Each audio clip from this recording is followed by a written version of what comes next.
Clément a débuté le foot à l'âge de 4 ans. Il en avait 12 quand il a découvert le freestyle football et 15 lorsqu'il a décidé d'abandonner le premier pour le second. Sa passion a pris le dessus. Cet automne, il a stoppé ses études d'ingénieur pour jongler à temps plein avec son ballon.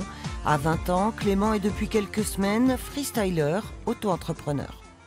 En vivre, ça veut dire faire des démonstrations généralement le week-end pour des événements. Ça peut être pour une soirée d'entreprise, ça peut être pour une manifestation sportive ou alors même un anniversaire d'un particulier. Et également de faire des initiations, alors ça ce serait plus en semaine, durant les entraînements de football des équipes de jeunes de la région. En Franche-Comté, à ma connaissance, nous ne sommes que 2 à pratiquer le freestyle football de manière professionnelle. Et des événements, il y en a partout. Le deuxième, c'est Mathieu. Ils se sont connus au lycée, lui aussi a son auto-entreprise depuis 2 ans, mais poursuit ses études. Pas concurrents, mais partenaires, les 2 pros s'entraînent volontiers ensemble. Chacun a son style, mais une même envie.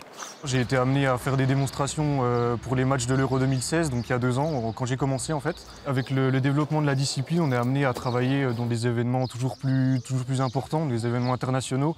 Et c'est vraiment intéressant de faire ça, même à 18-20 ans, parce que ça apporte à la fois une maturité au niveau de la discipline et une maturité aussi professionnelle.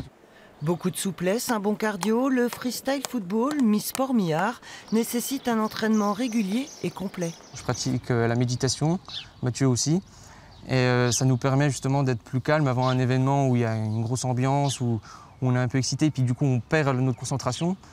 Et ça nous permet justement de nous recentrer sur nous-mêmes et d'être vraiment dans ce qu'on fait. Les meilleurs sont pour l'heure les Norvégiens et les Polonais, mais Clément et Mathieu, déjà classés parmi les 50 premiers Français, ont bien l'intention de faire parler d'eux. Prochain rendez-vous, les championnats de France, prévus à Paris d'ici septembre.